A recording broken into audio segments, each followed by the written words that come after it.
Hello and welcome, listeners. Welcome back to another episode of Cathode Raycast, the Story Screen Presents podcast where we talk all things television. I'm your host, Bernadette Gorman-White, and today I'm joined by Robby Anderson. Hello. Hello. Thank you for having me. You're welcome. How are you doing this fine evening?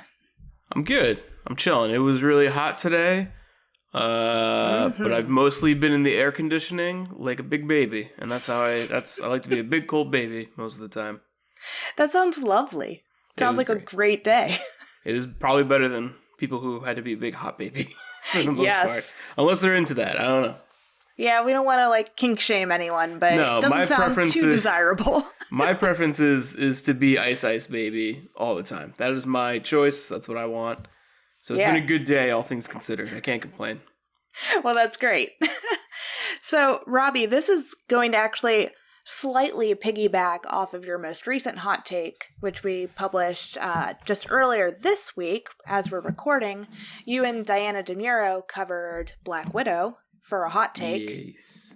And so we're really back in the thick of things with Marvel because we're here to discuss the first season, the 6-parter, Loki on Disney Plus of Marvel fame. And I think I'm interested to talk to you about it because I think different conversations could have been had for, even though it's such a short season, for the first half and then the second half of this season. I'm interested because it's only been, not even 24 hours since I watched the finale. And I haven't really delved into the internet to see what the response was to the finale. So I'm excited to talk to you because I haven't really fleshed out any thought on that yet. But What was your initial take? Cathode Raycast listeners, by the way, we're going to get into spoilers. We don't really have a spoiler-free territory. But Robby, what was your initial reaction to Loki at the beginning of the season? At the beginning of the season? Yeah. I was into it. I mean, so far I've been a pretty big fan of Marvel's television forays. I think the weakest of the three is Captain Soldier Winter Falcon, which I still thought was pretty good. And if you watch their behind the scenes documentary stuff, they definitely were affected by COVID, but I'd imagine that they all probably were to a certain extent. Yeah. But I still enjoyed the show, but I thought it had it was the weakest of the bunch. And the beginning, so I guess beginning of Loki, or at least first episode impressions of Loki, I was super promising, super cool. I really liked the analog world of the TVA and the set design and all that. I thought that was all really cool.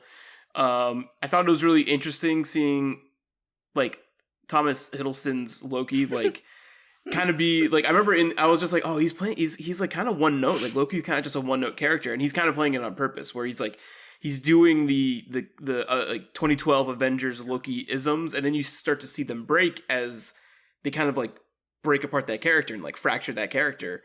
And then the rest of the season is kind of that Loki kind of coming to terms with his Loki isms, and I think that's all really interesting. But yeah, to keep it just on the beginning impressions, I thought the show was really cool in what it was pitching. Much like how I really liked the first few episodes. I liked WandaVision a lot, but I really liked those first few episodes a lot. I think when that show was trying to be weird and kind of mysterious is when it was its strongest, and then as it became normie style, I was less into it, but I still really enjoyed it. And I also, want to keep in mind that this show is for the biggest audience on the planet, so they got to be a little normie style with things. So I think that's important to keep in mind, at least for myself, when I have illusions of grandeur and want more Legion. As I watch these shows, I'm I just want more Legion though. Agreed. But enjoy it. Show the TLDR. I think it was cool. I thought it was cool in the beginning. Yeah, for sure. I completely agree with you. The TVA itself, especially in the set design, was giving me big D3 vibes from Legion, for sure, with the curved hallways. Yeah, definitely. And, like, the cool, like, factory setting. And I even thought, like, the color palette that they chose to use in Loki with, like, the oranges and the browns. Beige, yeah. It was very, very retro and 60s inspired, which Legion kind of has that vibe throughout the entire run. All 3 seasons kind of have, like, this, like, cool retro vibe going on. I completely agree with you when it comes to these 3 Marvel television series on Disney Plus at the moment. Really dug WandaVision as a whole. I definitely enjoyed parts of The Falcon and the Winter Soldier. It did fall apart for me in certain episodes. And especially towards the end, it's just so difficult for these Marvel shows, I think, to get to the end because they know that they have to tie it in to the grand scheme of the Marvel universe, that it almost never quite feels long enough, like they have enough time to bridge like this cool individualistic television show that they've created into weaving the threads back into the general, much larger story. I kind of wished that The Falcon and the Winter Soldier and Loki could have switched their episode order. I think The Falcon and the Winter Soldier would have benefited from a tighter 6-episode season, because it seemed like, within like episode like 7 and 8, it kind of meandered a little bit. And I think if they would have had to be tighter, they would have cut a lot of that fat. They would have trimmed a lot of the fat of the show. And Loki, I think, could have benefited from maybe a few more episodes of them just fucking around and doing weird Loki shit, which was fun to watch the entire time. Yeah, I mean, that world's super entertaining. Whereas, like, in Captain Soldier Winter Falcon, the world is just like, you know, no, it's our world, essentially. It's just like normal style for the most part. I mean, I think it's hard because, like, you know, Marvel's kind of in these 2 camps now, where there's like the spy espionage style, and then there's like the cosmic orgasm era, which like I like both. I think I like one a little bit more. You can probably guess which one has a better name. Cosmic Gumbo. Yeah, it was Cosmic Gumbo. Yeah, I totally agree with that. And I agree with your talking about just like how these shows kind of lack like catharsis in some ways, which I think like TV is known to do. I think that's okay because like they have more. There's more to come. They can't be too cathartic. But I think it's the problem that a lot of the like Marvel Phase 2 really had, where a lot of the movies are just like, so all these movies are setting up more movies? So what am I want? Like, what the fuck is going on here? Which I think these shows do a little bit better, but they kind of have the same problem in some ways, you know, where you're just like, so what's the next thing going to be? And does that set up the next thing? When's the thing? What's the thing? What's the big event?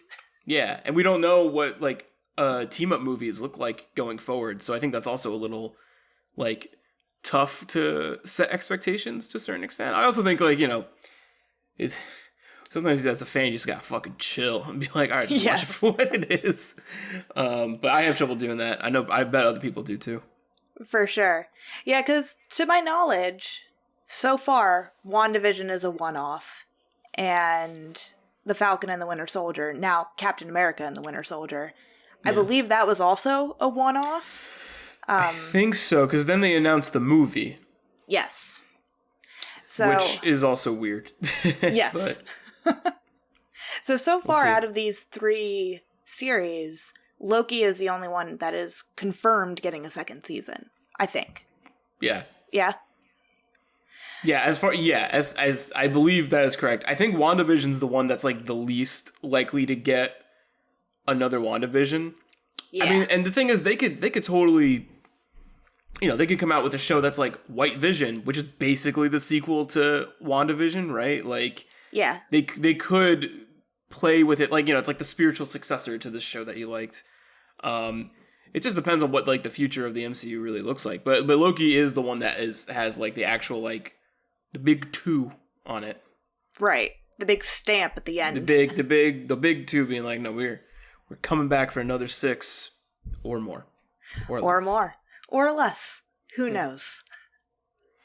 So yeah, let's get into the second half then, and kind of like just the general plot as a whole, and talk about that for a little bit, which will of course involve these wonderful, beautiful actors that we got to stare at for 6 episodes. They are all very, very hot. Very Yeah. hot and pretty. As most of the Marvel cast is, but That's true. But yeah, you these brought guys in up particular. Yeah, for sure. You brought up a good point earlier that it was interesting that we were seeing Tom Hiddleston reprise his role as Loki, but this was a different Loki than what we're used to seeing. Yeah. So yeah, that was really fun to watch. Tom Hiddleston really like digging his teeth into a character that had, I think, more depth than any of the Lokis that we've seen in the other installments, just because it was him. He was the star of the show. Yeah. Yeah, I agree with that. I mean, it was... Because, like, the things I noticed about, like, in the first episode, like, he's doing the, like, Bern, you'll be able to see this, the listeners won't, but, like, the kind of, like, he looks down and is like... like, that move, like, he Yes, does that. I remember in the first episode... just kind of moves a little bit, like, but not really. Like, and he's just, like... He does, like, the cough laugh. It's just like, oh, you think you have a touche, but I actually am in the carrier of touche here in this conversation. And he does that like 5 times in that first episode. I remember being like, how many fucking times is he gonna do this? That's like his move in the other movies. He does that shit all the time in the movies. And then like, that's kind of the only episode where he does that. After that, he starts like breaking it apart. And like, yeah, I think, so what I really liked about those first 2 episodes is just how does one recontextualize Loki? And then what really does like, quote unquote God of Mischief mean?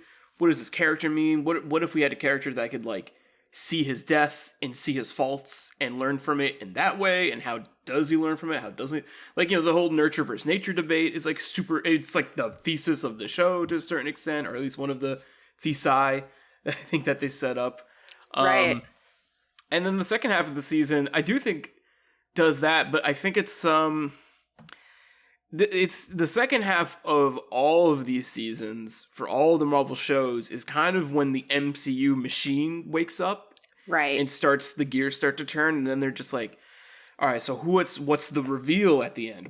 How does this tie into the thing? Who's the actual big bad? And like for the most part, I actually really do like that aspect of watching these shows. I like going on New Rockstars, their YouTube channel, where they do the breakdowns and the Easter eggs and the conversations, and they talk about like all the comic books I haven't read and how it ties into all this stuff. And like, I, as a consumer of this media, like that's part of my viewing experience. Like, I watch Loki for the hour it's on, or the half hour, whatever it's on, and then I watch the other half hour of the breakdown and the stuff like that. And that's not for everybody, but that's how I personally like to consume it. So I'm into that. But I do think, you get so wrapped up in like the Easter eggs of it all that sometimes like it's hard to focus on like, but is this good? And like, I think it was Sure. good. I think it's good. But like, that's kind of what I've been struggling with as like my end opinions on Loki. That's kind of where I'm at right now. And I'm hopefully by the end of this episode, I'll have massaged a beautiful jewel of a take, but I don't know yet. Yeah, I'm actually on the opposite spectrum of you as a viewer. Just with the Marvel properties alone, I would say. Typically, I am right with you on Easter eggs and really like binging on extracurricular material to help facilitate my overall opinion on something. But I guess it's probably just because I'm finally starting to catch up with the Marvel properties. There are still a handful that I have left to see, but I'm pretty close to seeing all of these Marvel movies. I watched Thor 2 prior to starting Loki. So Dark World? The Dark World. Mm-hmm. Yeah. Which I really liked, and I don't understand why it gets so much hate, because I thought it was fairly good, and I loved all of like the really weird Star Wars references with Natalie Portman like basically dressing like Amidala when she was on Asgard. I loved all of that. I like that movie. I watched it for the first time fairly recently because Kirsten, my partner, and I have been watching the movies in timeline order, which is cool. And we actually we're at where like Black Widow should be in the MCU, so we actually watched cool. that. So that kind of worked out pretty well for us. Because I think that the weirdest thing about that movie is where it is placed in the real world, where it came out. Yes. But I other than that, I still enjoyed it for the most part. But yeah, what was I saying? Just talking about Thor the Dark World. Thor the Dark World, yeah. Yeah. I remember we watched it for the first time and I was like, this movie still looks pretty cool. It looked cool on my TV. And it's them trying to do the Shakespearean style of Thor before it became the New Zealand goofball style, which is my preference. But yeah, I don't think that movie deserves as much flack. I think it's a little too long, and I think the stuff with the scientists being insane is a little like strange. A little weird. Yeah, it's just like, what is going on? And I think I remember like its climax just kind of being a little bit like everything's happening. I don't really know what's going on anymore. Yeah, everything seems very strategic. It's not as bad as like people give it shit for. I think it's probably just like how it came out. I'm not sure what it was sandwiched between with other Marvel movies. It could have been like it's like not the strongest of the bunch, or like right. I don't really remember. But that movie does get a lot of hate. That's definitely, I feel like that's usually people's like bottom tier Marvel movies for the most part. It might be mine too, but I don't go out of my way to talk smack about it too much. I'm like, it's weird. It's kind of cool though. I think too, it was probably one of the only Marvel movies that you spend a good half of the movie with like the normies, with like the humans, and not with like the superheroes. So I wonder if that too was a little too much for people. Yeah, that could turn people off. I remember I feel like a lot of people had criticism. A lot of people have many criticisms on Iron Man 3, which I think is great. I think the movie rocks. But I remember a lot of people being like, he's barely in the suit. I'm like, the last act of the movie is like all the suits you ever need, bud. Like, the only thing I think is weird about that movie is that they take out his arc reactor and he's just like, looks like I'm done being Iron Man. And then he's like Iron Man for at least 10 more years. Yeah. It's like, all right. Yeah, that was weird. Yeah, but it's fine. I guess you don't want to, if you have the option to take the shrapnel out of your chest, retiring or not, it's like, you might as well just get that out. For sure. Can't be too comfortable. No, what if you go around like a magnet or something? That might fuck it all up. You don't want that. I would love to see now people's reaction to Thor the Dark World after watching WandaVision, because people love Kat Dennings. It's Darcy. And it's like, that movie is a bunch of Darcy. Like, what's wrong with the movie? It is a lot of Darcy. I mean, she is best in WandaVision, though. For sure. She really has her time to shine there. But, it's interesting because these shows do, like, recontextualize, like, the, after WandaVision, the conversation around Ultron kind of, like, came back up and changed. Like, a lot of people were a little bit hotter on Ultron. Just like, Ultron really set up what all these shows kind of are, and, like, it's kind of better than we remember it. And I watched Ultron, I think, for the first time as we were... No, I watched it the first time a few years ago. But the second time I ever watched it was when we were doing the timeline order stuff, and it was after we watched WandaVision. I think we were watching Captain Soldier Winter Falcon, and I was just like, oh, this movie kind of fucking rips. It also has this weird moments where there's like a scene or two where you're just like, what the fuck's going on? But for the most part, it's like, it's pretty cool. I like what it's dealing with thematically. I don't like the stuff they do with Black Widow, where she's like, I can't have babies. I'm a monster, just like you. It's like, what the fuck did you just say? That's weird. Yeah, that seemed very shoehorned. But for the most part, I think that movie's cool. But I do think that movie's cool mostly for how it's like recontextualized with all this other media that it kind of inspired and led to, Yeah, I hadn't seen Ultron either. That was on my list of films I needed to catch up on. I think I saw maybe the first 2 episodes of WandaVision and then went back and watched Ultron. So, yeah, I watched it pretty recently. Mm-hmm. Yeah, What did you think about it? I thought it was fine. It definitely wasn't my favorite, but like there wasn't much else for me to say about it. I think those types of Marvel properties, though, the ones with like the big boom booms, are always going to be for me, and that's fine. Yeah, I'll still watch them. I'm not opposed to them. I understand that they have a greater context in, the grand scheme of things. So I'll watch them for that, because I think, if you're building a puzzle and the puzzle is the MCU and there are like some purples and blues and reds and then there are some like grays and browns, like some movies have to be the grays and browns of that puzzle. Yeah, I mean, You the know? big team up movies are probably like the corner pieces, right? Where Oh it's just yeah, like, oh, I know these will these link up go to the here. thing. Yeah, these Yeah, are where these are, and then the other ones fill up the middle spot. Yeah. right. Yeah, I mean, that's cool. I think the cool thing about the shows, too, is you get a lot of talky bits. You know, like, Yes. that's my main criticism on WandaVision is by the end of it, it turns into a Dragon Ball Z fight. And I'm like, I want more don't know. talking. Yeah, like more talk. And then you have the scene where, like, you know, it's kind of like, people have memed it to death, rightfully so, because the memes are good. But just like the Vision talking to White Vision about like the ship of Theseus thing. And it's just like, I mean, like, listen, guys, it's pretty memeable, and you know, I think people just see the ship of Theseus parable as just like, oh, you don't know about it already? Like, you didn't take fucking philosophy 101. This is the first time you heard about it. But like, that's cool conversation. And contextually with these robo people, it's just like, I don't know, man. Hearing about that parable between robot friends is like pretty cool. Like, it's pretty cool. I don't know.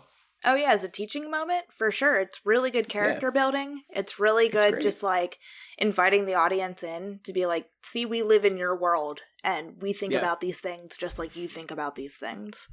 Yeah. I thought it was great. And I just like those moments, like, you get more of the talking moments. I mean, even like the best parts of Captain Soldier Winter Falcon is them discussing race and just like sitting with Zemo on a plane and just like talking about shit. And you're just like, this is the best part of this show right now. This is so good.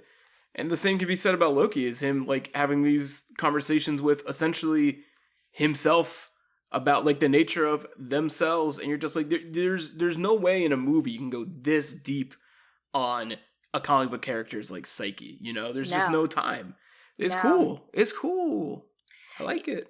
Yeah, like one of my biggest critiques with the Falcon and the Winter Soldier was I wanted them on that boat more. Like, they introduced the boat in the first episode with the sister, and then I was like, I want them to just like take some time and chill and like work on that boat together. And then we got a little bit of it, but I wanted more. So that show, I hear ya. Yeah, it's just like I want to see more talking. Or like, you know, anytime like Sam and Bucky are just like shooting the shit. Yeah. It's just like, this is the best part of the show. It's very so good. Even though I do like, and like the John Walker stuff too is so cool. Him just being like, how do I deal with this mantle I have to take up? And then when you see him fight stuff, you're like, it's fine. It's fine. It's cool. Yeah, it's fine. And that show had pretty good action, all things considered. But like, I'm definitely more with all these shows. I think I'm just more invested with them, like discussing stuff. You know. Absolutely. So yeah, with Loki, it felt to me like the conversations that Mobius, Owen Wilson's character, who was awesome, the conversations between Mobius and Loki, just like sitting at a library table and talking about the complications of like, what does it mean to have free will? Or I feel like I was placed here by a greater being, but it's all for a purpose, and that purpose is satisfying enough to me that I can live a comfortable life. Yeah. Those conversations. Yeah, I loved that all of that led to action, and that the action didn't just feel like bookends for like brief conversations that characters would have. Because I think that's my biggest issue when it comes to some of the big boom boom Marvel movies, is just that the conversation seems like just shoehorned in there to be like, well, it can't all be boom boom.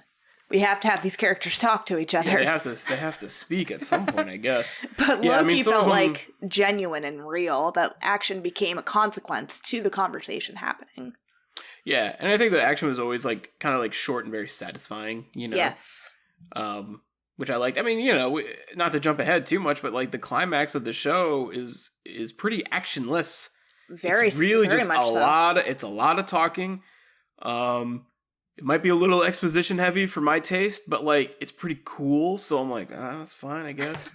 I mean, we'll get there, but like, yeah, I think that's like one of Loki's benefits is that it's very conversational, you know, and they just have really good. They go to really cool places to have the conversation. Like I love the Lamentus episode so much. I think that episode is so cool because they're just on this like crazy world that's like about to end, and it's kind of like Snowpiercer a little bit, where they're dealing with like class and they're just like injected into it, and it's like, that's cool. I like that. Yeah.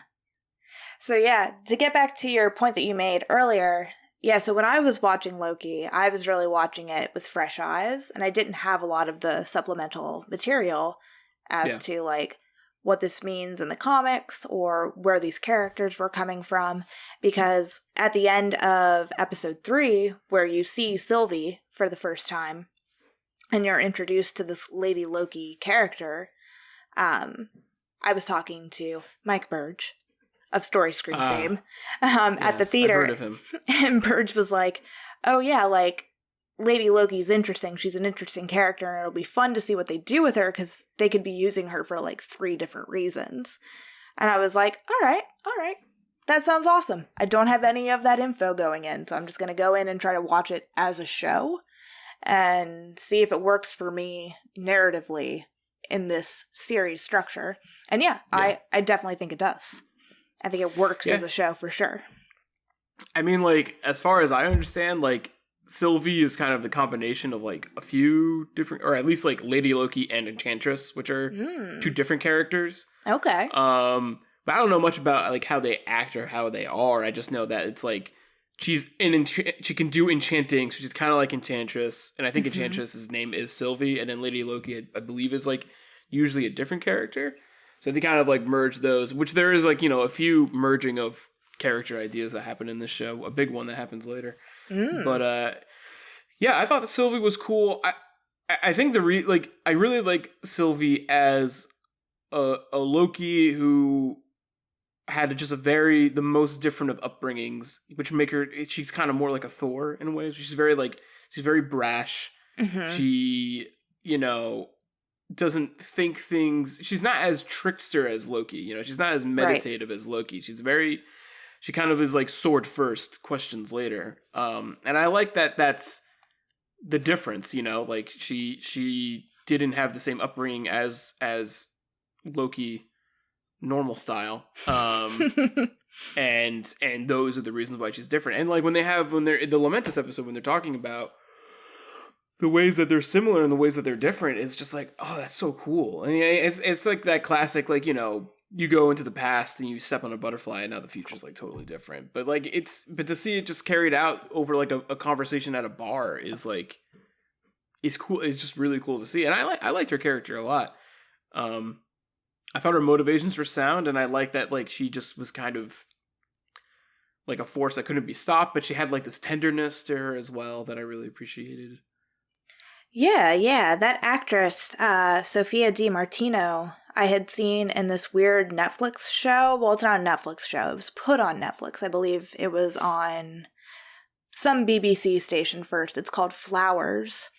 And it has Olivia Colman in it. It's really weird. It's a strange show about 2 adults, and the husband is a children's book writer, and all of the characters are strange, but she plays the daughter. Okay. And that was the only thing I was familiar with her going into this, and I'd love to see her in more things, because I thought her acting choices in this show were really great, and I really liked what she brought to the character too. And I think it was a smart choice on their part, casting someone who was probably pretty unknown to American audiences. That way you weren't projecting any like preconceived notions of her as a person going into this Sylvie character. But yeah, I think their interactions together were great. My kind of personal theory didn't carry through completely to the finale. The finale kind of changed my perception of the characters.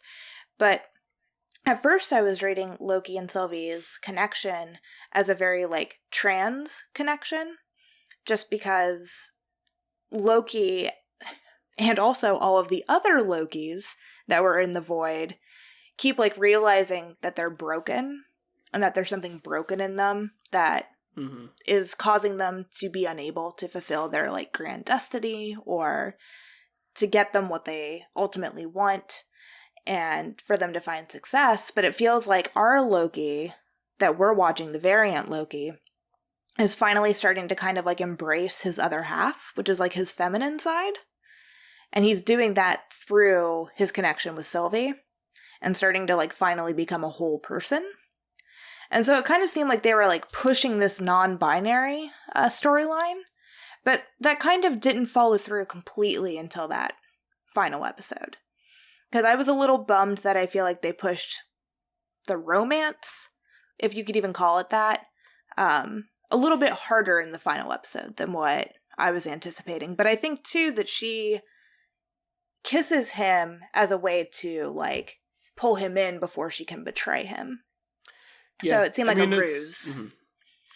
Yeah, I mean, it's pretty true to the way that he, like, drunkenly describes love with the dagger that, like, disappears at the end. So that's, like, you know, kind of a callback to that moment or a call forward. I'm not really sure. But, you know, I do think, like, the trans theory, I definitely think, you know, could have held up if they went with it, right? Sure. Like, you know, especially if you just have at least if you're looking at it in the binary sense and having just these two characters of different genders, like, that could surely be a thing to look into. I think now that we know how it ends, and I kind of see it, again, when they're discussing, like, nature versus nurture, and, you know, this show about a villain, right? This show about, like, a Marvel villain who's done some pretty bad shit, all things considered, that we've seen him do. He had his redemptive moment, but it was his death, you know? Mm-hmm. But I think it was just, like, a lot about him learning to like, love himself. Like, if you have a character who's falling in love with another version of himself, I feel like that's kind of the message they're going for, is him kind of learning, like, I can change, I can love myself, I do these things because of my labels and who I am told I am. I'm this trickster person. You know, he's kind of always, like, he's been predestined almost outside of his control to be a kind of a piece of shit, you know? So he has to learn that, like, he doesn't have to be a piece of shit no more. The baby thinks people can't change. But I can change. But I can change. I'm worried that the baby thinks people can't change. That's a I think you should leave reference. But yeah, I feel like him, like, falling in love with Sylvie is him kind of, like, learning to accept himself, and maybe, you know, and then Sylvie's kind of the opposite. And it's true when she's just like, I'm not like you, because she doesn't want to change her destiny at all. She wants the thing that she came into the show wanting something, and she gets it by the end. Mm-hmm. Whereas, you know, Tommy, Loki Tommy, he's Love like it. I can change. I don't want the throne. I just want you to be okay. Like, he just cares about this person. And maybe it's a certain extent he's just like, and himself. I want to be okay. I want to be okay. I don't know if I want a throne. I just, like, don't want to fuck up. I'm tired of fucking up. I watched this whole video of me fucking up. I just don't want to fuck up anymore. And she's just kind of like, I don't really care. I do, right. But I do think, like, she feels remorse. I do think in that moment she's like, or maybe not even remorse, because I do think she does it and she's just like, yeah, I did want that pretty good. And she's gonna have to deal with the consequences of that. But I do think she's like, I wish I didn't have to fuck over my new man friend, who is also me. Right. But they keep talking about, like, their love being this Nexus event, and I guess to a certain extent it is, just not in the way that you would maybe expect, you know, because, like, they're it's through their connection that they have really fucked things up a little bit, you know. Right. They're the last. They're like the last Nexus event to happen to a certain extent. They're the final Nexus event. They're the Nexus event of all Nexus events. Yeah, it's finally, like, the moment where a Loki does have enough care and love to show to someone else, and it just happens to be himself. But yeah, that's probably never happened before. Because in the previous films, like, you do see that Loki cares for Thor, but there's always kind of, like, something standing in the way of him fully getting to that point where it's, like, a complete trust, a complete love in someone. And I mean, it's like his nature, right? Where he's just like, but I gotta kind of fuck him over. Or at least that's, like, I think how the audience is always supposed to interpret it. It's like, can't trust Loki. That's just what he does. And this show is all about, like, how do we... Maybe not. How do we teach the audience to trust Loki? And I think as we are, like, no, it's like, I think we trust him. He seems pretty upset. They're like, all right, well, the one person who really needs to doesn't. Yeah. You know, and it's interesting. Or again, like, doesn't care. I feel like that's, like, a big part of it, where he's just like, what I want more than what you want. And that's just kind of how it's going to go. Yeah. Yeah, especially, I think that's a smart way, and also just a very common way to write story, is that if you have a character who strongly believed that they have to achieve this one thing, they're not going to be thinking about what comes after that one thing. Yeah. And yeah, I think Sylvie very much is a strong character that was written with a strong inner desire and journey. And of course, when a character is so like in the tunnel of what their journey is supposed to be, they don't really see the beyond point after they've achieved this, grand scheme. Yeah. And so, yeah, I agree with you. I don't know if it's remorse that she's feeling, but she's definitely like, oh, well, I did it. So what now? And Loki in that final battle is trying to tell her, like, we don't know what's going to happen. If you achieve it, we don't know what's going to happen. And she doesn't care until it's too late. And then she realizes, oh, okay, well, yeah, I did the thing and it felt great. But here we are now. What's next? I mean, in her defense, the alternative, the other choice, because it's presented as this binary option. Which the is other strange. choice, it's strange. I mean, I think that's part of, the He Who Remains. I think that's part of his plan. He's to convince them that there are two paths. There are two options, which, I mean, all things considered, it seemed like there was kind of two. I don't know. I'm not really sure what the other options could have been. In a show where if you don't choose two options, then all of a sudden a million spring up, then maybe there should be more. I don't know. I think that's the point. Mm-hmm. But, the alternative option doesn't appeal to her at all. Like, why would she want to lead the TVA? Like, fuck it. Why the fuck would she do that, If she were to lead it, it would be to destroy it from the inside, which she is in the process of doing already, Right. So it made sense, but I do think in a roundabout way, this is also what this character maybe wanted as well, Yeah. Like how much of a gambit was it? This is the gambit. It's just like, well, I think he has pretty good odds. He might have the cards like stacked, who knows? Yeah. Yeah, so that was very exciting. Getting to see Jonathan Majors from Lovecraft Country and The Last Black Man in San Francisco. It was interesting. Yeah. I think the only thing that was a little disappointing to me was yet again another humanoid creature at the end. I feel like Marvel sometimes is difficult for me personally to see as like this intergalactic journey and experience when most of the aliens or most of like the mysteries are very humanoid. So, yeah. I mean, do you know? So, I'm trying to figure out the best way to ask this question. Sure. How much did you know about Jonathan Majors being cast in Marvel stuff prior to this episode? Nothing. Okay, may I tell you? Sure. Yeah, no, I was very in the dark going into Loki on purpose. But yeah, you can tell me, what is your knowledge? So he was already cast as like, it's like out there known. Sure. You could look it up. He was cast as Kang the Conqueror in Ant-Man and the Wasp: Quantumania. So he's been cast as this character. So they kind of did another put together of characters, because He Who Remains in the comics is the creator of the Timekeepers and the creator of the TVA. That's like his role in the comics. So, but they kind of merged it where He Who Remains is a Kang the Conqueror variant. And Kang the Conqueror in the comic books is, he's a scientist from the 30th century. His real name is Nathaniel Richards. He's a descendant of like Reed Richards in that lot. Fair. And sometimes he uses Doom technology to kind of like do this thing, but he's Marvel's time traveling villain.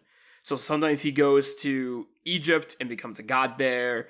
He'll go to all these places. Like that's like his thing. So it made sense. And a lot of people were theorizing that Kang the Conqueror was going to be the big bad of the season. There's a few things alluding to it when they're in the like void area. There's like a few Kang related things you could see in the background. So we were just like pretty sure Kang the Conqueror is coming up. But other people were like, well, it'd be hard to introduce this character with this much lore in the last episode of the series, because this is before we knew the Beast season 2. Sure. So them introducing him as He Who Remains is kind of an interesting workaround with that. But Kang the Conqueror in the comic books has many shapes and sizes, but his most well-known look is that he's like in kind of a similar suit that you see him when he's like in his statue look. But he has like a blue face with this like purple helmet around him. Okay. And I do think it's cool that they reveal this character not having that look, but just being a black man and just like not having to, introduce a character who's played by a black man who looks like an alien, So I do think there's a certain level of like, I think it's cool that they just kind of let him be this human. guy, you know? And like, I think Marvel for a long time has had a diversity issue, you know? I think it's slowly, so slow getting better, but it's getting better. Like, you can't like shoot them in the foot when they're walking towards progress, but we could get in there a little faster, right, guys? Right, gang?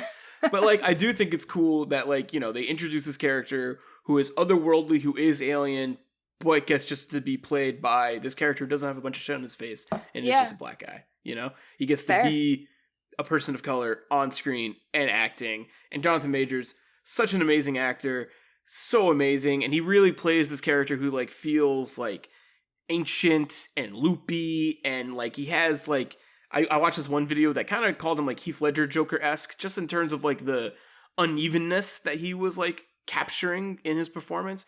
And it's very cool. And it's exciting to see him, he's going to be playing like 7,000 versions of this character. Because Kang the Conqueror, you can put in anything. It's kind of scary just to think about, like, he could be the bad guy for the next like 7 movies. Who knows?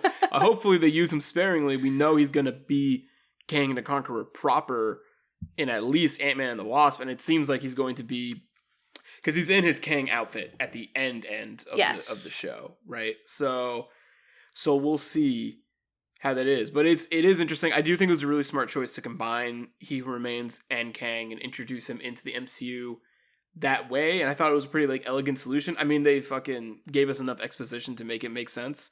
Oh, definitely. But I was with it, personally, that's I was with it. But yeah, that's like the Kang the Conqueror 101, which I'm not super familiar with other than the videos I've watched on him, because I've never read a comic where he's been the antagonist of.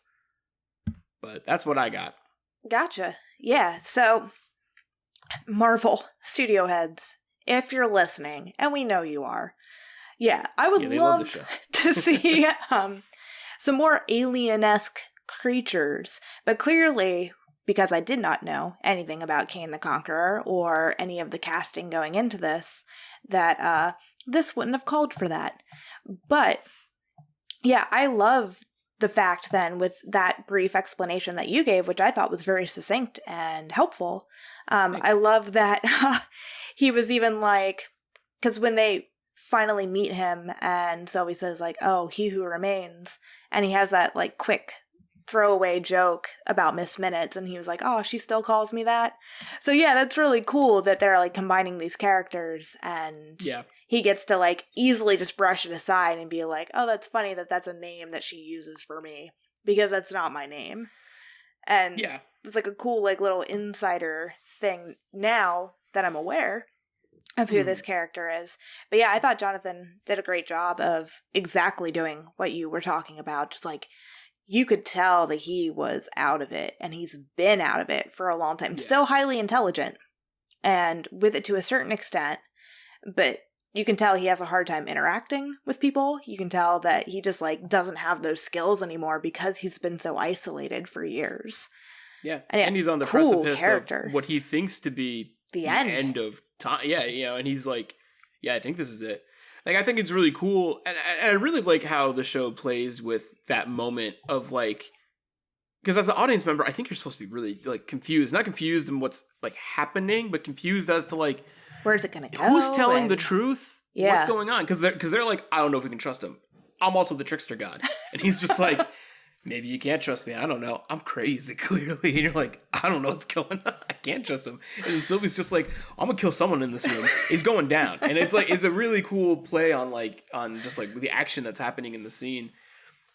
But it's interesting. I mean, there's so many different things they can do with that character now. But I do like the idea that Kang is like He Who Remains is like, hey, I was keeping all the bad versions, all the Kang the Conquerors, not fucking with you guys. Yeah. I made this because other versions of me are very smart and pretty shitty.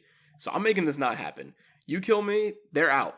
They're coming for you, Yeah. I also think like the way he explains like the universe is being stacked, my Peabody brain, I guess, like doesn't really understand. It's like, well, what does it fucking matter? Like if they're stacked or not stacked or next to each other? Like I don't really know.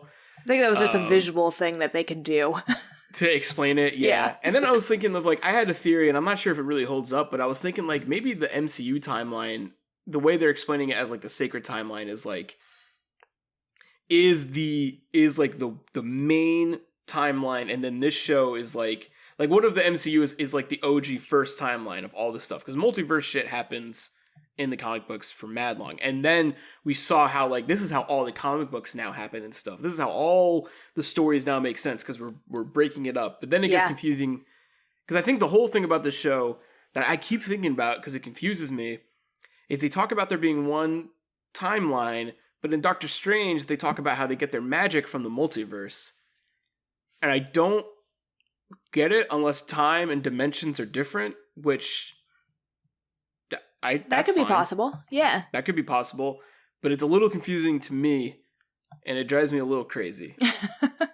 Yeah, I think especially with what they're setting up with the finale, where Loki thinks he's getting sent back to the same TVA that he thought he was coming from, quickly finding out that it was a different timeline, different versions of these people. Yeah, that was cool. Are there. They don't know who he is. They have no idea what's going on. And we have the one Kane statue as opposed to the 3 Timekeeper statues chilling in the TVA. Yeah, I think especially with the new Spider-Man coming out, with the new Ant-Man coming out, and the new Doctor Strange, I think they're about to hopefully clear things up for everyone as to... I think it will make more sense soon, I agree. Yeah, as to what's going on with all these different timelines / multiverse / you know, kind of like there'll be, I think, a good marriage of the two. Well, structures. I feel like Doctor Strange is going to be like, you guys fucked everything up that I do. Yeah. Everything that I'm in charge of, you all fucked you up. Messed it up. But I say, Doctor Strange, where you been, though? Mm-hmm. Where you been, though? Like, this is all going on. Shouldn't you should be, like, knocking at the door being like, hey, Excuse me? We're not doing this. Right. You know? So I am curious to be like, because he's kind of like the X Factor. Because people thought he was going to show up at the end of WandaVision. Yeah. People thought he could have showed up at some point during this. Yeah. And it's true, like, this is his realm of protecting. He says it in Endgame. He's just like, I'm here to make sure your fucking reality works. And it's just like, all right, well, reality not been working. So you've been on vacation? Like, what's going on? Because reality's getting pretty fucked up right now. But I do think that's why, like, the new Spider-Man movie comes out mad soon. Yeah. Like, it comes out in December. And it's so weird we haven't gotten a trailer yet. And I think it's cool. Because they're waiting for... this to maybe blow over. Well, blow over, but, like, I think they're trying to, you know... some element of what happens in Loki is most likely going to be relevant in Spider-Man. For sure. Because the way they're setting it up is going to be kind of like a multiverse narrative as well. You know, trying to chase that into the Spider-Verse goat. So we'll see. Definitely. I think they made a really smart move in Endgame where Captain Marvel shows up and people are like, well, where were you? And she was like, there are other places to protect. Like, I can't be on Earth 24/7. So I assume they'll do a very similar thing with Doctor Strange. Like, I was in Space Hawaii relaxing. Because if I don't chill for however much time I need, 10 seconds. Nothing's getting fixed. So fucking give me some slack, please. Yeah, I was getting my capes dry cleaned. Can you chill out? Can't go anywhere without if my cape's getting dry. I can't do anything without it. I can't do anything without it. Please. But yeah, the other question I had about the finale is I'm so excited to see where Gugu Mbatha-Raw's character, Judge Renslayer, like they very briefly got into her like storyline like back in 2018 Ohio, and I don't know if she'll play a bigger part or if that was just a mere aside to be like, see, we told you she was a variant. Do you believe me now? And then the guy's like, I do believe you. Yeah. Her character is also from the comics, and she is Kang's love interest. No. So she, you know, so there's some theorizing that like, she this whatever variant we're seeing doesn't seem to know what's going on. I think she knows that like the Time Creepers are robots, but even then, I'm not really sure if I remember what her reaction to all that was. So she's like in on it a little bit, but I don't think she knew much about He Who Remains or who he was. But there's some theorizing that she's some level of puppet by Jonathan Majors' character, but who knows? I am curious. I mean, my main question leaving season 1 and learning that there's a season 2, because they could have just left it a different ending, but left it as this is Loki, and now we're dealing with multiverse conflict. Yeah, for sure. So we still all are getting that, but then it's like, when does season 2 happen? Because if season 2 happens in a year, then we can deal with like the fallout of what's happening here. But if it's like we have Into the Spider-Verse, Multiverse of Madness, or not Into Spider-Verse, I'm sorry, Far From Home. I don't know. No, that's the second one. Oh, yeah. No Way Home. No Way Home. No Way Home. No Way Home, which is going to deal with multiverse stuff. Mm-hmm. Multiverse of Madness, Quantum Mania, then Loki, because then so much has changed. What else could we talk about with Loki? Well, it's like, well, now the whole show is different, and then does Thomas Hiddleston's Loki, does Loki Tommy show up in those things as well? I don't really know. Right. So I don't want to say it's confusing, because it's not confusing because we don't know what's happening yet. It's unknown. Right. But yeah, I'm curious, like, usually you leave a season of a show and you know at least what the first episode's probably going to be dealing with of the second season. Not here. And this one I'm just like, there's so much other shit that could happen before season 2 comes out. So I think that's kind of like it kind of like broke my brain a little bit. It's just like, I don't know what to expect in season 2. I have literally no idea what to expect in season 2. Yeah, it's interesting that it got greenlit so soon. I think they're aware that the fans have really loved it. And so, of course, they want to just build on it. But yeah, you would almost have to imagine that they have at least some very tiny understanding of the significance of even bringing it back. Because if not, why even plan for it when they have so much other content in the pipeline, you know? Yeah, I mean, I think that they really plan their shit out, like, they do. So long in advance. Because, like, you know, Endgame was pre-visualized, like, in 2016, 2017. And then it was done, like, well before it came out. Like, right. And I think that's the criticism that I've heard, or like that's out, not that I've heard, that's out. I don't talk to these people. I'm a small little man. But that's like the criticism I've heard from like directors that were attached to certain projects, and they're just like, the movie's like done before they get on board. Like, they direct certain things, they attribute to these movies to a great extent, I'm sure. They're the keepers of the ship, but the previs that happens, like the action sequences and a lot of like what the plot is kind of done. Sure. When they get there. So, you know, I think with like the shows, it's, unless the show fucking tanks, it's less about how good the show performs and more about like, does the MCU need a Loki season 2? You know? Mm-hmm. And then how much can we change that we already have done to make it something that audiences really like? You know, like, audiences fucking loved WandaVision. WandaVision's super highly rated, but I don't think they need WandaVision season 2. No, maybe nor would it make sense. Wanda dies in multiverse, you know, who knows? Yeah. Maybe it would make sense. I don't know. And maybe they're like, oh, it did so well. That's what I think is going on. Like, I don't really know. Yeah, I feel like it's hard to say. With WandaVision, definitely, it was like, well, we can't do the whole premise of her trapping themselves in television shows, because now she's aware that she was doing that, and she's kind of breaking out of that level of trauma. And so, they can't go back and do that again. And I think that was the beauty and like how crazy good WandaVision was because it was so fresh and different.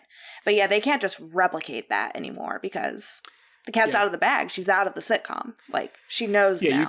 You can't replicate that narrative mechanism. Whereas like, you know, in Loki, you could replicate time antics can keep happening. If anything, now they can really, really keep happening, because there's, you know, so many timelines and stuff like that.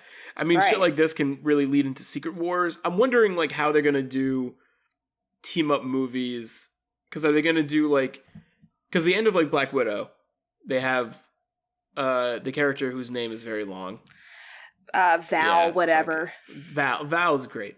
They have Val show up, and it's just like the fucking weirdest after credit scene ever. And like, you know, they're setting up Dark Avengers or Thunderbolts, whatever. Yeah. The Suicide Squad of the MCU, essentially. And I'm like, I wonder if that will be the TV's team up, and they still will have like a cinematic team up, or are the lines so blurred between TV show and movie where it's like, well, no, they can have their own movie because you'll fucking pay money to see it, so it doesn't matter.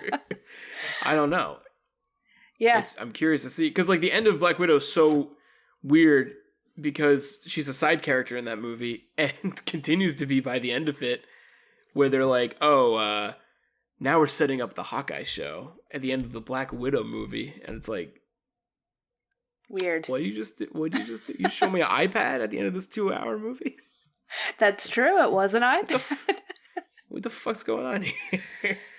Yeah, it's weird to hear me say, like, I don't care about that Julia Louis-Dreyfus character, but I don't care about that Julia Louis-Dreyfus character. But I think it was just because vibe. She was so poorly introduced in Falcon and the Winter Soldier. I hated that the first line she said after walking up a very long hallway was, "These boots weren't made for walking." It's just like, who wrote this line? This was such a terrible introduction. I hate this person already. There's no redeeming this character for me. I mean, the thing I like about Nick Fury, because she's like the female Nick Fury, right? That's like her thing. And you know, if you put her lines into Nick Fury's mouth, you might like them a little bit more. Because like, you know, Samuel L. Jackson can just fucking say anything. Yeah, he's got a good cadence, and they did a good job of just like building him. And here he is. Slowly, right? Yeah. Like they show him for 5 minutes at a time. And that's what they're doing with her. Because that is like what her character is. That is her thing. Yeah. But yeah, I just like don't like her vibe, and I want to. I want her to be like, oh, she's like Lady Nick Fury. But the thing I like about Nick Fury is that like when you first meet him, it's like, you know, when you first like are introduced to S.H.I.E.L.D., like they're not necessarily like a good or a bad thing. They're just like the government. And then you learn that they're a bad thing with Hydra, you know, and that kind of like makes S.H.I.E.L.D. come into question. It's pretty cool. So getting a S.H.I.E.L.D. that's like kind of like, oh, we're already like not that good. Like, I don't know. It's just like a little weird. And maybe if I knew more about her from the comics, I'd be more like loaded with like, this is pretty cool. But I don't know anything about this character other than like the pitch of her being like the female Nick Fury who puts together Dark Avengers and Thunderbolts, which is just like, that's cool, I guess. I'm pretty excited for the new Suicide Squad movie, which seems like that.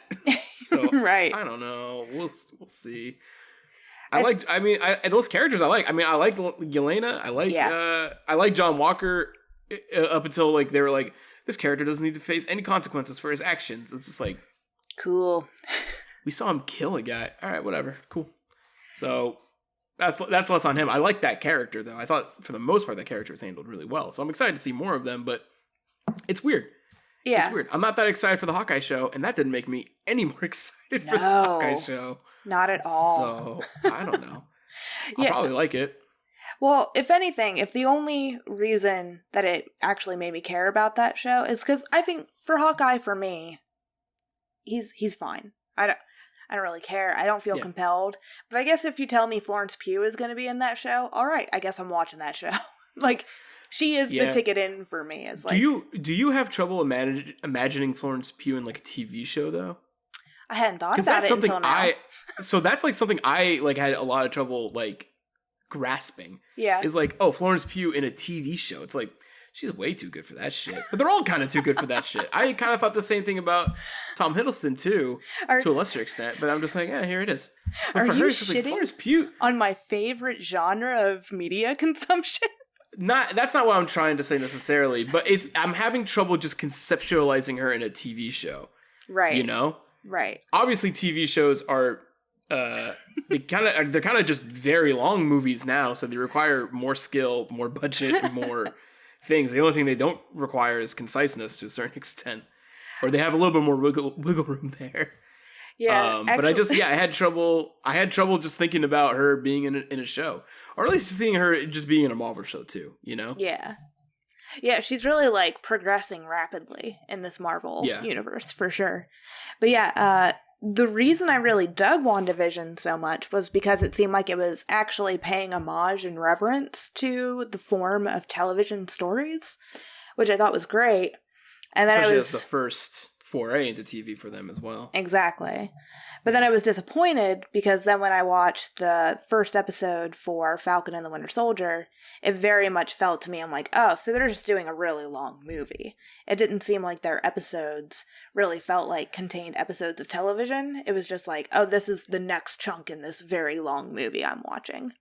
And then I had conversations and, I watched the whole series. And it did feel like by the end they were clearer and they understood the definition of like separating these events into hour-long chunks. I was like, maybe I spoke too soon. But then Diana DeMuro shared with our group this interview with Kate Herron about Loki. And it was a really bad interview. Really poorly written, whatever. But there was a moment where Kate Herron did say that Kevin Feige really does view these television shows as long movies. And Kate was like, I was excited because it meant I got to make like a 6-hour Loki movie. And I'm like, well, that's good. I'm glad she went into it with like a really positive attitude. And it worked in her favor. I still felt like watching Loki that it was a television show. I didn't feel like it was it felt more movie. Distinct. Yeah, it felt distinct and like they were paying attention to what each episode represented. And yes, of course it felt contained as a whole, but it did feel like they were paying reverence to the art of television writing, which felt nice, especially with the Lamentus episode. It was like, that's a contained episode of television. That was great. Yeah, you can kind of watch that on its own. Easily. Yeah, I think that's an interesting... I think Kevin Feige sees it that way, maybe just because of like how it like... all works together. Intertwines, exactly, like as the machine. Yeah. But like, if you're doing a season 2 of something, like... So does he see it as just like, this is Loki 2? It's just like, it's another season of a show, dude. Like, I don't fucking know. Like, I don't know. You can do Loki shows without even Tom Hiddleston in it, too. I mean, that's the thing with all these shows. You can really interchange anybody to be anything. Especially if you start doing multiverse stuff. It's like, you could just have classic Loki be the main character now. Yeah. Which is a show I'd watch. Absolutely. Yeah. Yeah, I think that's an interesting way to view it. As a viewer of it, like I felt it as a show. I think if you're going to release it, it's interesting because if they released it like how Netflix releases shows where it's like, here it is all year, I would understand that viewpoint a little bit more, and I probably would consume it much like that way, like all at once, like a little pig. But if you're going to release, like, you can't call it a long ass movie if you're releasing it once a week, right? Yeah, it's like, I don't know. It's like, that's not how we watch movies. It's not like, I watch an hour of Black Widow, and then they're like, the fuck out of here. Gotta come back next week. You want the rest of it? You'll gotta come back. It's one really long movie. Right. Really long. Yeah. Yeah. I don't know. I can't say I agree with that viewpoint. I do like that all the shows feel impactful to the canon. I think that's cool. That is very cool. It makes everything feel important. Yes. And I think that's, if you are a Marvel fan, that's what you want out of this stuff. And I think they're delivering on that at the very, even a show like Captain Soldier Winter Falcon, which like fell short of my expectations. Like, I still felt it as necessary viewing material.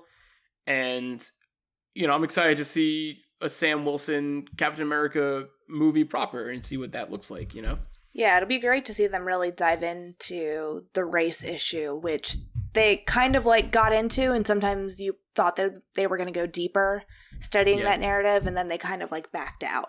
So, yeah, I agree. I'm excited to see that.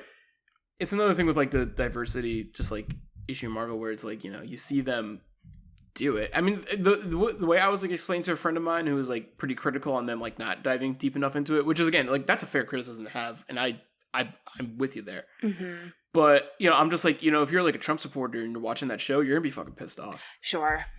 Because they're hitting it. They're putting the cops in a light that it's accurate. They're talking about these issues of race, and if you're one of these like MAGA heads, like, you're not gonna like that show anymore. And that's kind of cool to me because I don't want you watching that shit with. I don't want you in the movie with me, you fucking creep. Get out of here. Right. This isn't for you, nor do you deserve it. Great. Yeah. Yeah. This show about like Captain America is talking about America, and they're being like pretty like open and honest about it, you know? And like, and if the criticism is just like, hey, I want more, that's a better criticism to have, or that's a better thing to have than like, there's zero of this and they're having these characters do these things, you know? Yes. So like, you know, I don't mean to like shoot any criticism short, because I agree with it, but I do think, again, it's like, I'm not trying to shoot anyone in the foot for like taking the steps to get there. Hopefully we get there sooner. Yeah. You know, I want to get there sooner, but yeah, it does seem like we're heading in that direction faster than what we were before, so that's good. Yeah. I mean, Loki gay as fuck now, so that's cool. All of them are gay. I mean, if anything, even Crocodile Loki's pretty gay. So that's big time. Cool. Yeah. Big gay, big queer energy for Crocodile Loki. But yeah, since we're kind of nearing the end, any other like big things you wanted to talk about, or any other favorite moments that you just wanted to say like, hey, that was great? I think the Lamentus episode was a highlight for me, and my main concern, because I think the end of Loki is really exciting and really like makes me nervous. I'm nervous with any multiverse stuff because I don't want it to dilute the impact of narrative in these movies, because you're just like, well, in the adjacent universe, it's this or whatever, you know, cut to a thing that we can focus on because you don't like the decision we made here, or like it makes like retconning more available as an option. Yeah. It's just something that makes me nervous. It's like the Spider-Man comic books when they introduced cloning. I thought it was like so lame, you know, because I was just like, you kill this character, you're like, well, they can come back as a clone. Like, I don't fucking know. Right. But I mean, Marvel seems pretty cool. They introduced Skrulls, which is like the biggest retcon button ever, because you just be like, they were a Skrull the whole time. But they've been pretty good about that for the most part. I still think Sharon Carter is a Skrull because she acts so insane in the show. Yeah, that character was kind of a mess, right? She just comes in, she's like, I'm crazy now. It's just like, yeah, you got fucked over by the organization you worked for. You're acting really intense, though. Yes. I don't know. Maybe you're a Skrull, because that's what you can do now, right? And you were given a couple opportunities to come back and try to fix this, and you were like, no, I'm on the run. No, I'm still fucking crazy. Like, cool. But yeah, that's just like my only fear going forward is just like, you know, let's not lose, I don't know, just like what they've been building. I think it's probably, yeah, you know, like, let's not get too big where then consequences don't really matter. Mm-hmm. I guess is what I'm saying. Like, you know, because the cool thing about the Marvel movies is like, you know, if someone does something in these movies, you're like, well, you're probably going to see how it reacts to all these other characters later. But if like, you've got 700 fucking Thors all the time that they're talking about, it dilutes like the impact of those things. I think that's like a fear that's like a little unfounded, though. I think I'm just kind of like, you know, staring into the void of Marvel that they just opened up, and I'm just like, this is a lot of shit, but yeah, still people making it. We'll see. I think your desire is my desire, just to see them stick the landing and not screw themselves over with what they've opened up. Because I think with any, especially a short season of television, where you know it eventually is going to have to tie into the greater storyline, it's like, I knew that the finale would probably cut off too abruptly for me.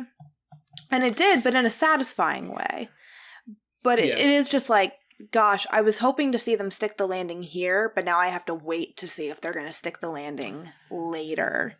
And I hope it pays off. Though, I don't know about you, I left Loki more satisfied than the other two shows, though. Despite it kind of being this giant cliffhanger, you know, like very much so. But I think it's because the show was working the most for me overall in general. So it was going to stick the landing better than the other two shows, regardless. Do you like? I think we feel the same way about Captain Soldier. But do you like WandaVision more or Loki more? Surprisingly, Loki. I really thought that I was going to leave Loki enjoying it, but pretty much like. That first episode blew me away. And then the second episode only like doubled down on my enjoyment. I'm like, well, I like this better than WandaVision now. And I didn't think that was going to be possible. Yeah, I think I'm kind of in between because I really like WandaVision. Oh, me too. But Yeah, I don't know. I also really like Loki. The Lamentus episode, I think, is so good. I remember I read a review that was just like trashing on it. I was just like, this is like the best episode of the season, bro. Like, this is so cool. I think it takes people out because it was such a radical change, even though they had only had 2 episodes prior, to get to the 3rd episode and then be like, nope, this is kind of a different show now. Very cool and very bold. Doing this. Yeah. Whereas, like, I mean, I do really like WandaVision because I think like the first like 4 episodes of WandaVision like rock so hard, and then like they're so good that even when the show gets a little bit weaker, you're still so invested, and it all still like checks out, you know? Yeah, absolutely. And I think we'll see. I like Loki though. I really like. I think Loki's really good. I think Loki's a great show. Yeah, I think WandaVision knew what it was doing too when they introduced the Evan Peters character. And it was like, oh, cool. They know how to keep it fresh. Because, like, the show was just starting to change. And they were like, surprise! And it's interesting because I think the Evan Peters thing blew up in their face a little bit. Not for ultimately, me as a viewer. Like, I think for other people. Yeah. Just because expectations kind of get... The thing about Loki, I think, like, this really satisfying thing for fans, especially as me watching, like, the extracurricular stuff... Everyone's like, we want Kang the Conqueror. They better fucking have Kang the Conqueror at the end of this shit. Oh, well, they gave it to him. They gave it to him, and people are really jazzed about that. Like, I think Loki is, in a lot of people's eyes, their favorite of the shows because they got Kang. And I do, and like, I mean, I think that's like the weird thing. Did you watch Mandalorian season 2? Yeah. So I think Mandalorian season 2 has set up the most dangerous precedents for these shows. Yeah. Because that's why WandaVision, like, I think by the end of it, it just gets a little messy because you're also hearing all the viewer feedback. Discourse yeah, because like they're like, what's the big reveal? What's the big reveal? And the thing is, like, ain't none of these shows gonna have as big of a reveal as Mandalorian season 2. Right. That's some bonkers shit that shouldn't exist. And it did it. Yeah, that was ridiculous. But the thing is, like, that's kind of like, I think even in because for WandaVision, like, we got to see Mephisto, we got to see Doctor Strange. Blah, blah, blah, blah, blah, blah. Also, I mean, Paul Bettany kind of like shot themselves in the foot because he's just like, there's a really big cameo at the end, and it's him. It's him. Which I'm Love into. It. I really, hilarious. My problems with WandaVision is not that they didn't have a big reveal. No, you know, that's not the issue I had. But I think a lot of people were just like, oh, I'm hurt that Evan Peters is not like the actual Quicksilver. I'm like, it's so cool enough. It's a hilarious joke. It's so good. Yeah. Fucking relax. Yeah. But the thing with Loki is that, like, I think they get to have like what the cake of WandaVision was, and they got to eat it too because they had Kang at the end. Yeah. Huge. Like, and again, it just sets up more dangerous precedents for these shows where it's like, you better show me the fucking thing. I demand it. It's lucky. Or like they want the big surprise, you know? Yeah. It's lucky that Loki had the marriage of the two where the reveal was still satisfying within the context of the show. And luckily it just happened to be what the fans, I guess, were hungry for at the same time. Yeah, definitely. That rarely happens though. So yeah, I think showrunners should cool it on that stuff. Like, they should go with the ending that makes the most sense, not the one that people are clamoring for. Loki's lucky because it's kind of all of it, right? It's like it made the most sense. I think it's a really, he who remains in the comic books, it kind of looks like a raisin person. He's weird. So like introducing Kang in this way as this like man of many faces. It's super accurate to the comics. It's really cool. I just think he's such a loaded character. It's like it's scary introducing him because, like, again, there's like some comics where he time travels to Egypt and change, and then the Fantastic Four has to go to Egypt to fight him, and it's just like, I don't know. It sounds confusing. So that's the thing. But I mean, I'm also down to see more Jonathan Majors just at all times.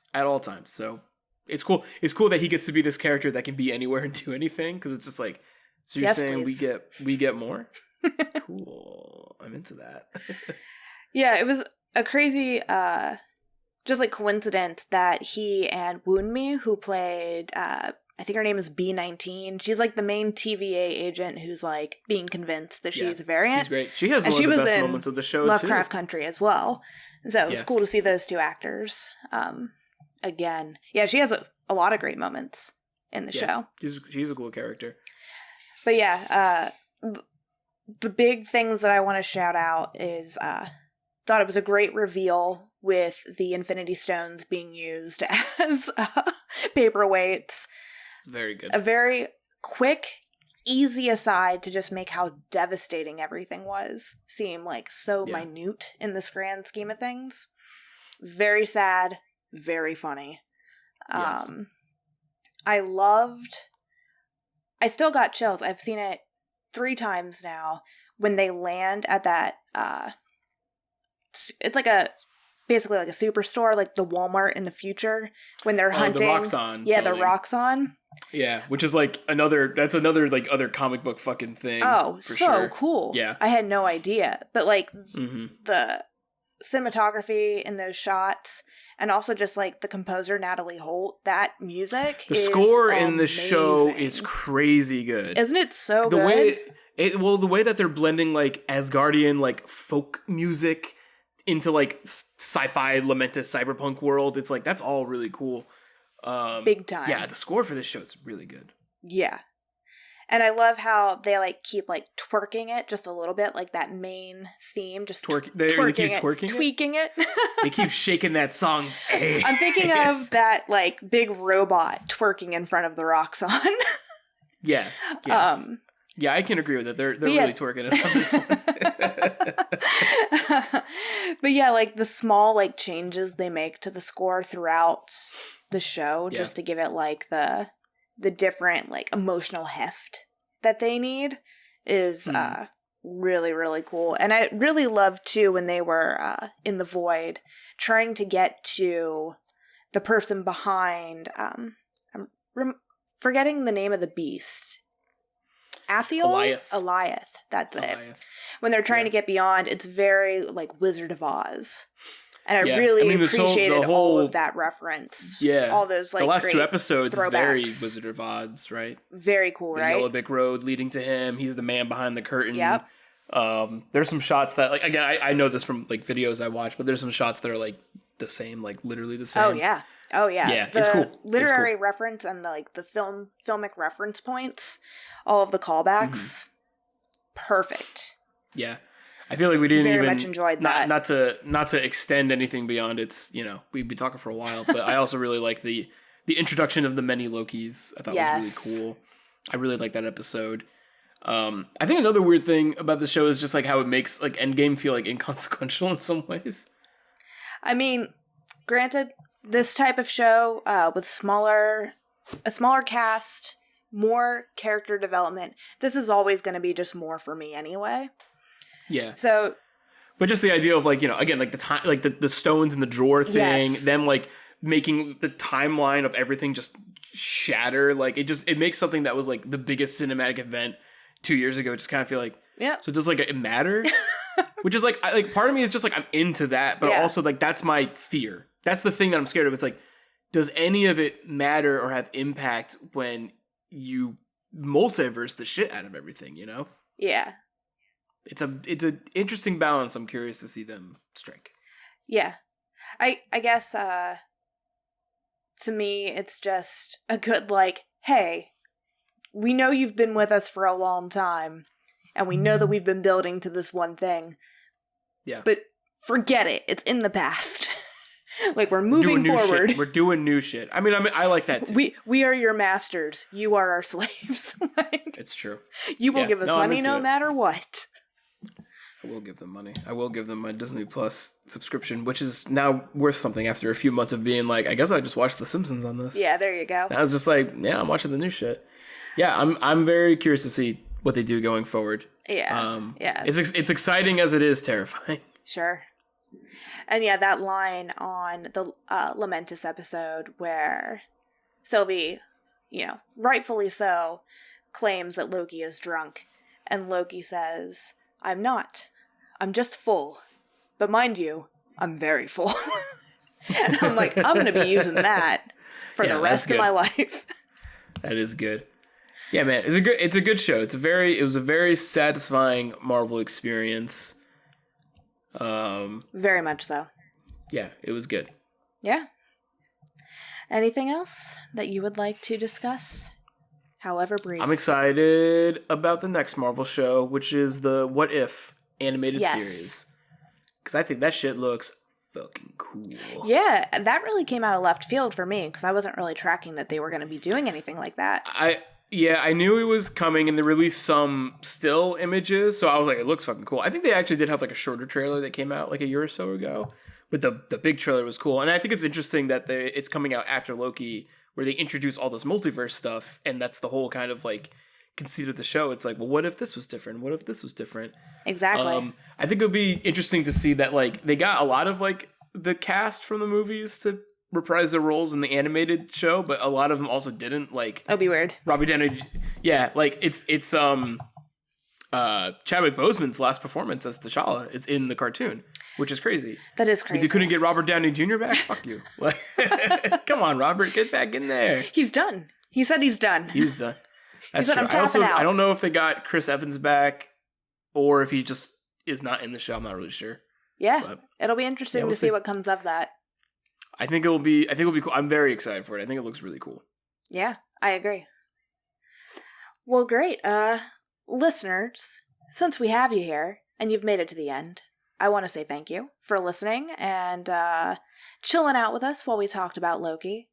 If you have any comments or things that you would like to say to us or questions, feel free to reach out to us. We are all over the place. We're on Instagram, we're on Facebook, we're on Twitter. You can engage with us through all of those different channels. Always go to our main mothership. It is storyscreenbeacon.com, and you can find all of our social media handles through there as well. And then, obviously, you probably are aware, but there are plenty of other podcasts to listen to on the Story Screen Presents channel. We have Hot Takes, we have Overdrinkers, we have special episodes that are coming to you throughout these current months. We're releasing slowly but surely members-only content. However, if you want that members-only content right now, as you should, you can go to storyscreenbeacon.com and buy a membership pass, which is only $5 a month. And you can get all kinds of exclusive content, whether that be videos, podcasts, or articles. And all of those are great and super affordable. Robby, do you have anything special that you would like to plug? Nothing too specific. I always encourage people to go over to our YouTube channel where we have a lot of really cool videos and stuff. We all contribute to it. I edit a lot of them, and yes. I'm very proud of them. And I always like to share them with people. We got stuff from like a recap of Fast and the Furious as a saga, which was cool and played at the movie theater, and I'll make videos covering the Marvel Cinematic Universe and the shows and stuff. Will I make one for Loki? I'm still deciding, but I have to figure it out soon because it should go up soon if I am. Well, we'll see whether the timeline branches in that favor, but if not, we're just on this timeline instead. Robby variant might be well ahead of me on that one. Yeah, exactly. We'll see. But yeah, Robby, thanks for joining me and chatting that Loki. Me. Yes, it was a pleasure. I feel very well informed now. I know so much more now than what I did an hour ago. I always recommend if you're ever interested in learning, now that you've watched Loki, maybe you're more interested in like learning more about the comic book stuff now that it's like over. But New Rock Stars on YouTube, they do the best recap Easter egg videos. They inspire me, and I want to be Eric Voss when I grow up, even though I might be older than him. But he's great, and I recommend their content a lot. It's really good for for anyone who's like curious on like doing the recap thing with with those shows. New Rock Stars is where it's at for sure. And then my content, but I make it less. But theirs is better. Don't say that. Well, theirs is. I'll get there. Different. I'll get there one day. Yeah, they have a lot more. I think they have a team of people that make it. Yeah, you don't have all your variants with you all the time. No, but we're working on it. Yeah. I got the nerds in the lab cooking up something. All right. Well, we have reached the end. Thank you, Robby, again. Thank you. And thank you, listeners. We will catch you on the flip side. Bye.